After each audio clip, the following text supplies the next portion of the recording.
Hi, everyone. It's July 27th. It's a Tuesday afternoon for me in LA and a Tuesday night for Tiffany in New York. My name is Leyla Messian. I'm a recent graduate of UCLA, where I double majored in sociology and communication studies. And I plan on going into sports marketing, currently trying to navigate that whole life and finding a job. So I'm really with it. I'm in it with the rest of the students who are also in that struggle. But tonight I have the privilege of speaking with Tiffany Middleton, who is the Senior Art Director at FanDuel. Tiffany, thank you for joining me. Hey, how's it going? Good. So I guess my first question for you is, what is FanDuel and what do they do exactly for those who may not be familiar with them? Ooh, so that's a good question. It's kind of a question I had a while back. But if you know sports, sports betting is a big thing. Like it's kind of the new wave of sports. I have a background in like football, basketball, worked at ESPN. So come to FanDuel was a little bit of a different type of job. It's more so about sports betting. So literally betting on UCLA or betting on the Falcons. It's an app that essentially helps people bet on their favorite teams, where it's baseball, football, basketball. We have horse racing. So I'm senior art director, and my vertical is anything that's like FanDuel Fantasy, TVG, and then just like FanDuel horse racing. So every day, like my team is probably pushing out like 40 to 50 different like marketing assets to our customers, new and old users, a little bit of everything. Sometimes we do boxing. So it's still in the sports world, but more like sports marketing, where it's in the past. Like, say, I used to work at ESPN and I did a lot of social design, a lot of content design, a little bit of product. But yeah, so FanDuel is like competitor to DraftKings. We're better than DraftKings, but just a little shout out to my job. But yeah, it's sports betting. Amazing. Well, thank you for sharing. So those that I think that sports betting is really like a big thing now, especially during COVID. I went to like a hashtag sports conference and it was like all sports betting. There's a lot of money in it and so many people are passionate about it. And it really does it makes friendships and it also breaks them, I think.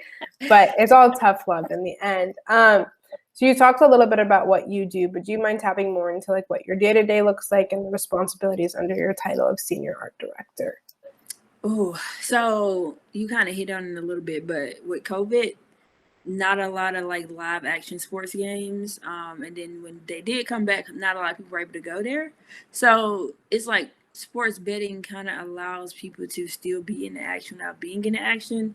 And so my job and my team's job is to more so alert people about the different offers we have, the different games we have, different opportunities. Like sometimes you can win 200,000, you can win $1 million.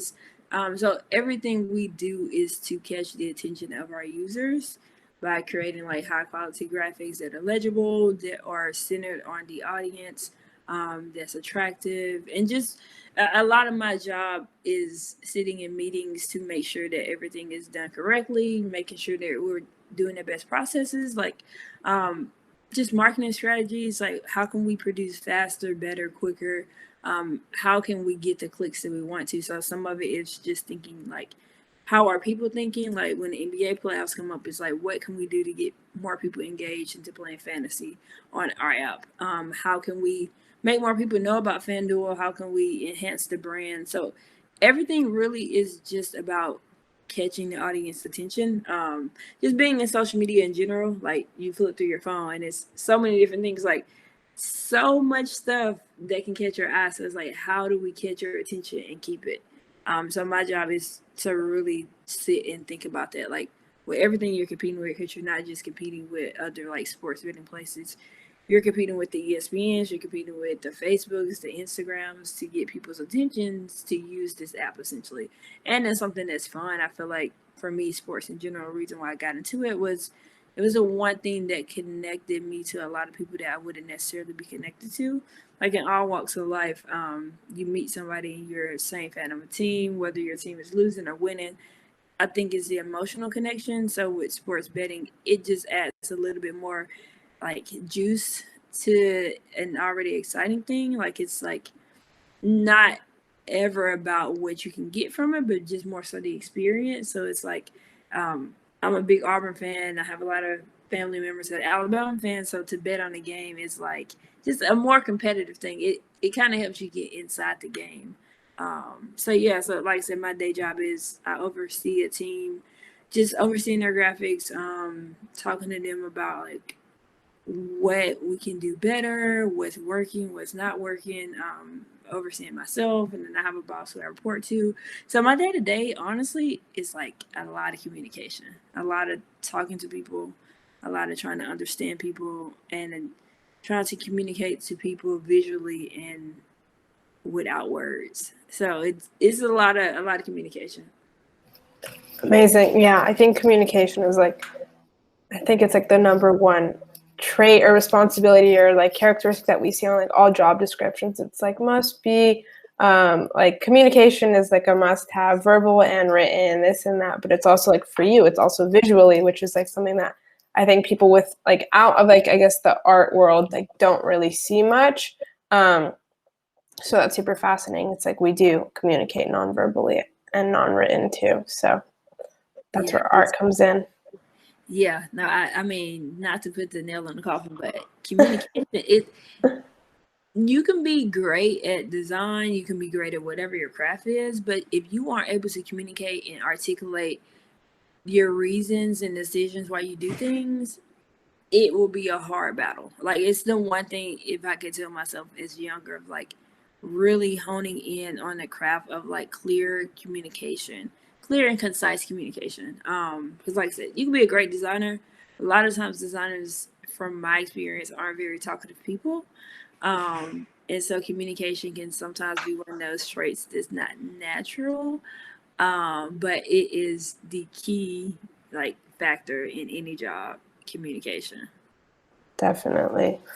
I think it even starts from like email communication. It's just like you got to learn, you got to know how to write an email, like format and like address the person and be like, I hope all is well. Hope you had a great weekend. Like you can't just ask them, like you can't just straight shoot your question and a favor that you need from them. Like it also goes into relationship building too, but we could talk about that another time.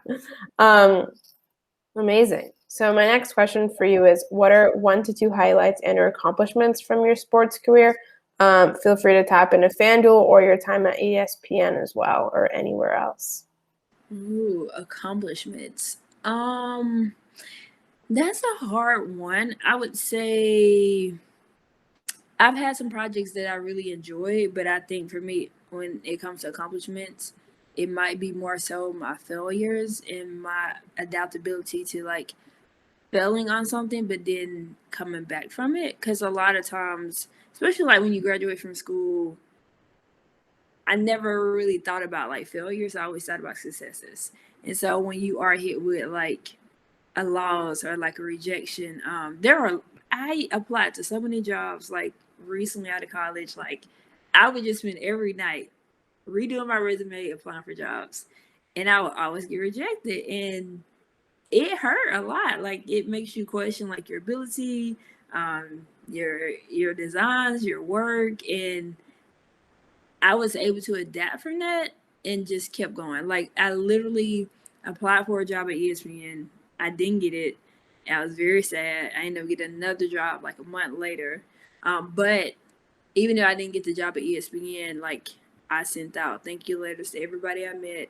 I stayed in touch. I communicated. I sent emails. I designed these like little character cards based on each person's personality.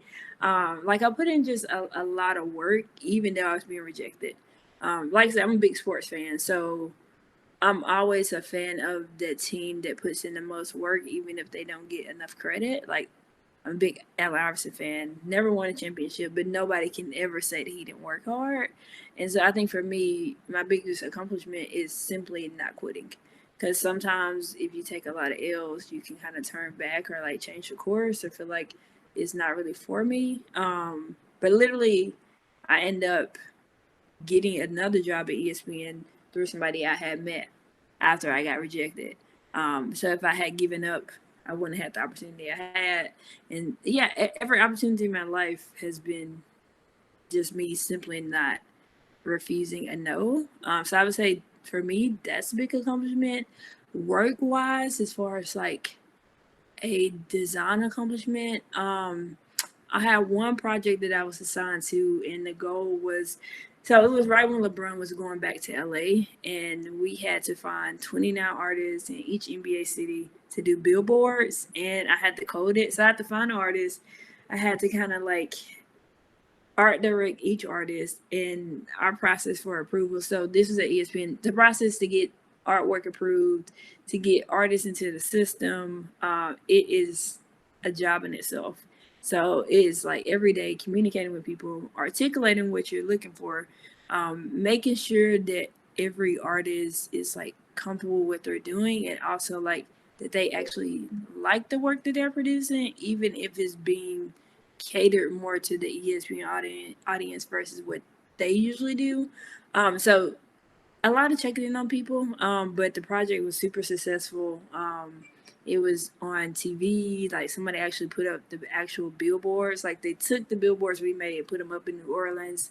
I think about 6 or 7 of the artists have their own like slot in their local newspapers. And so for me, that was my favorite project. I feel like it was a big accomplishment for our entire team, because I don't think anybody's done anything like it.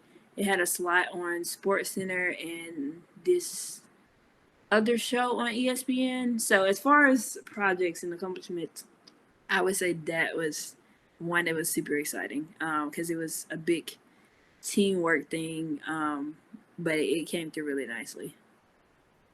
I love that for you. Those are two great, I guess, memories and accomplishments, but also just like I wanted to tap on your point about not giving up and not quitting. I know it sounds very cliche and it's very tough and hard to accept it in the moment. Like they're like, ugh, like you don't, like people who say that to younger people are like oftentimes they're in a successful position, so that when us younger people, we hear it from someone successful, we're like, ugh, like you're not even in it right now. Like you don't know what it's like. But it's like, no, because someone has lost and failed so many times and been rejected, you kind of just like master the art of failure. Like you just know what it feels like and you're like, all right, like this is what it feels like. Okay, great. Like I'm over it, like on to the next.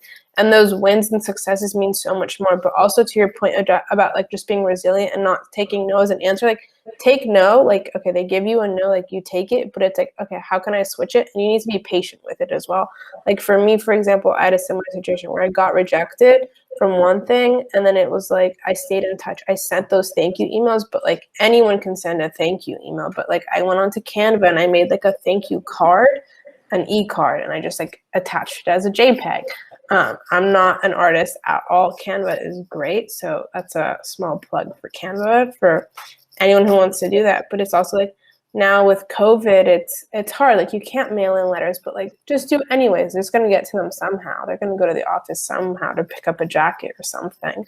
So it really just is the little things. Check in with them, follow them on LinkedIn. You don't even need to connect with them. If they get promoted, send them an email. Congrats on the promotion. Happy holidays, happy Mother's Day, happy Father's Day, if they talk about it in your informational interview with them. So it's little things, right?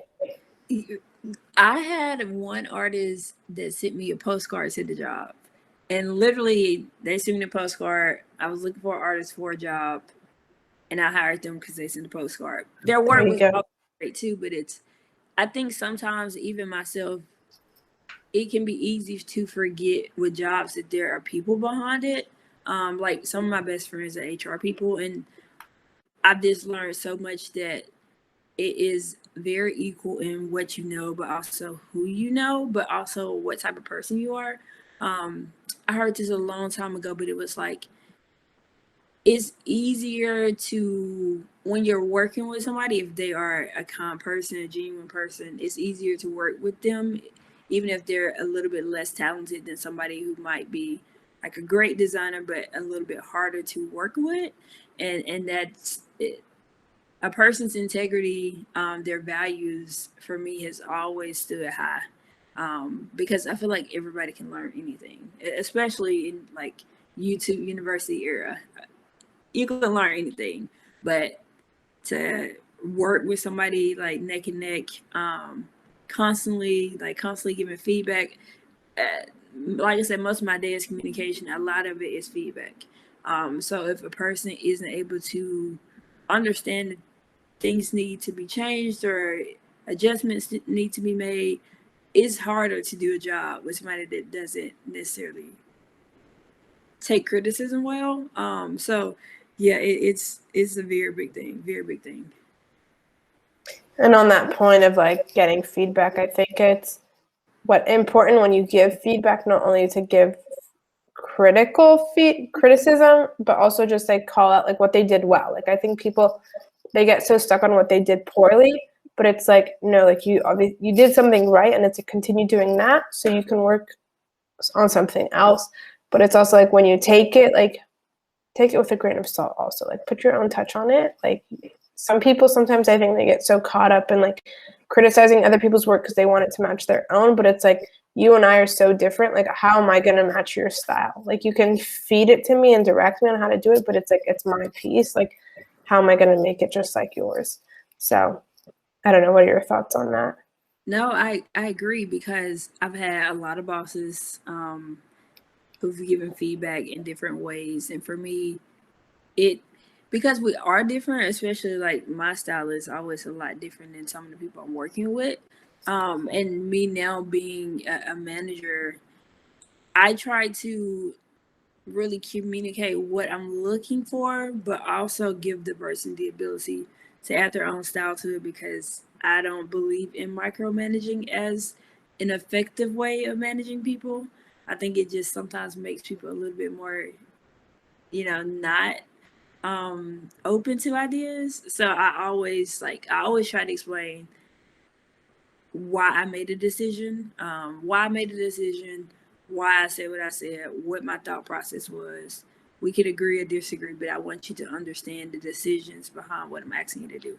And I think also because I've been on the other side, it's more helpful for me to know like what kind of works and what doesn't work, because I believe everything is a team effort. So whether you're the coach, the player, you have to work together as a team. Teamwork is always, there is no I in team.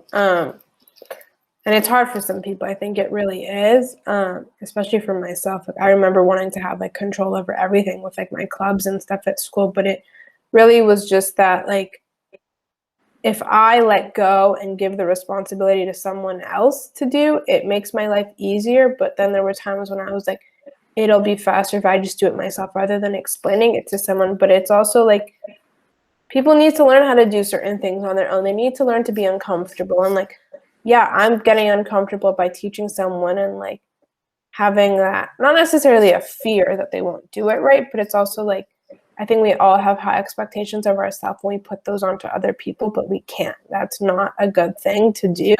Even within friendships, I'm like, I did this, I expect them to reciprocate the same exact thing, but you can't.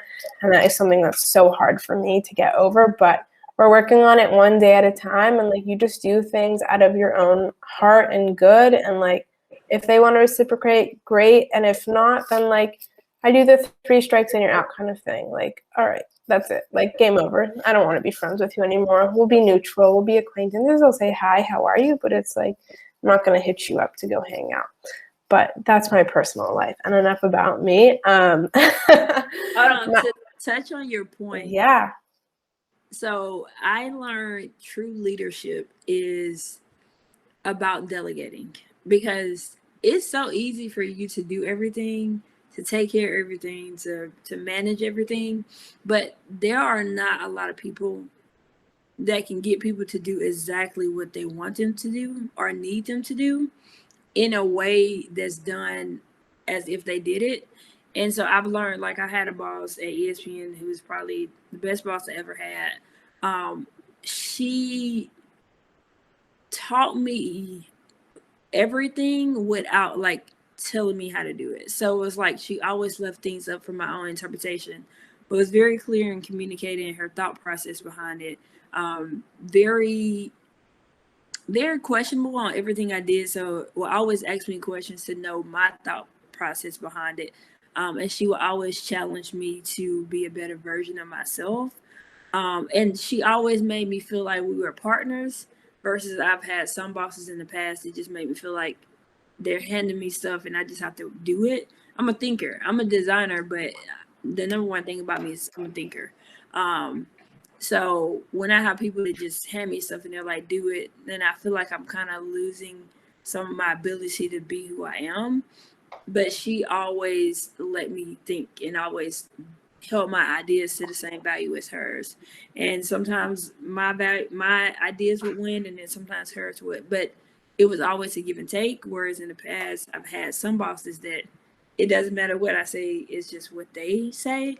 And for me, that was not an effective way of leadership. Like, great leaders are loved by many people because when a project fails, it falls on the leader. When they succeed, it falls on the leader.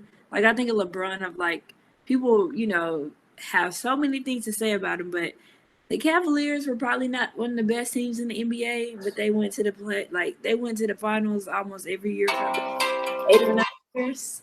And I think it's a leader's ability to get other people around them to elevate their play, to elevate their work ethic, to just elevate themselves in a way. Where it's like, I'm a big Kobe Bryant fan, but Kobe wasn't as effective as a leader as LeBron might be, because a lot of times the people around him might have felt like they weren't as good because he held himself to such a high standard. I read Phil Jackson's book, and I feel like he's a great leader, and he was able to teach like Michael Jordan how Michael Jordan had to take less shots and pass the ball to other people on his team so they would feel more empowered.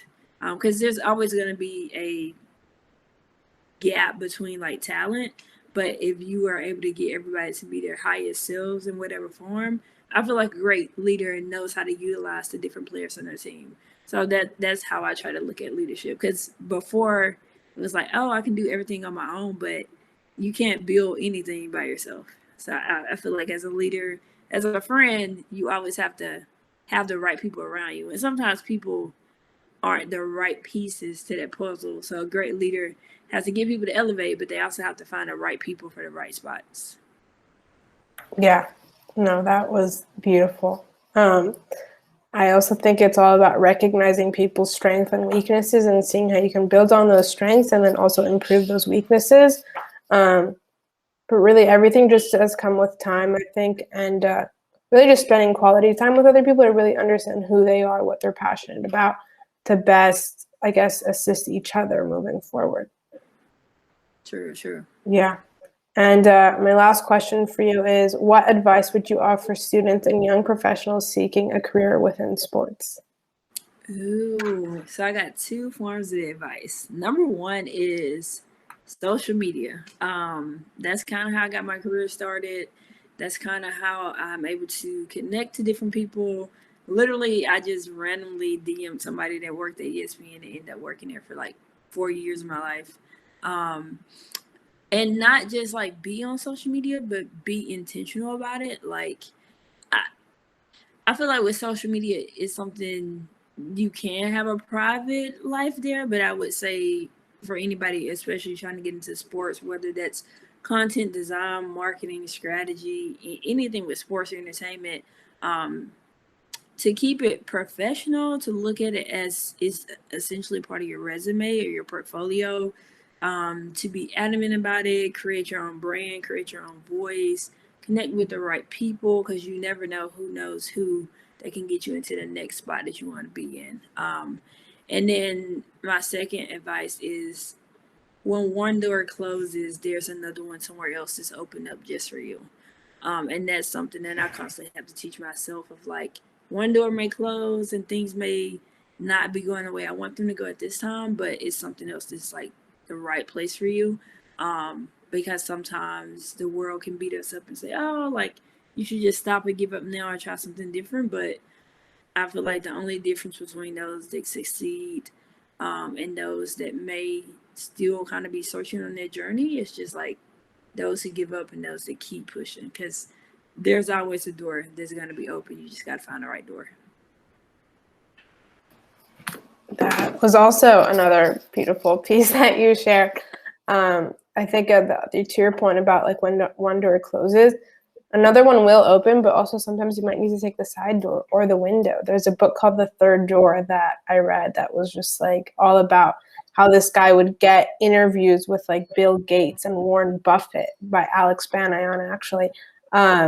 He just went every which way to try to get interviews with top-notch people. So there's always a way to get to where you want to go to. Sometimes you just need to figure it out. And it comes with time, and it comes with relationship building. Again, going back to that point, it's like you never know you never know if that person in your class that you never talked to is gonna end up working for some company, and like he gets promoted and then he needs to fill his previous role, and like you're there. So be nice to people, don't burn bridges, have neutral relationships, build on those, communicate. I think those were our big topics. So very much. Thank you for that. Thank you so much for your time tonight. And this was amazing. We learned a lot of good things, and I hope that those who watch this moving forward are going to have a lot to use. So thank you, and hope to stay in touch with you. Yeah, like let me know if you need anything. You have my information. And thank you guys for choosing to interview me. Yeah, and how can people follow your work? Are you on Instagram? Are you active at all now, or just for the job searching days? If anybody's looking for a job in sports marketing or sports design, so I do like it's turned into a nonprofit, but it originally was for designers in the sports industry. Now it's kind of turned into a platform for like Black women in sports design, entertainment, but still have a lot of connections within like just sports in general. So sometimes I'll post jobs so people might reach out and like see if I know anybody. Like I'm followed by the Brooklyn Nets and I think like NFL, NBA, but follow it on Twitter at trenches_, so TREENCHES, so just trenches_, and then my personal account on Twitter is Tigatip, so TIGGATIP. So Okay. that should be connected. So follow those accounts. If anybody wants to reach out, advice or anything, I'm always on social media. So I love that. Well, thank you so much again. And I'm sure that some people will reach out to you for sure. Mm-hmm. Amazing. Cool.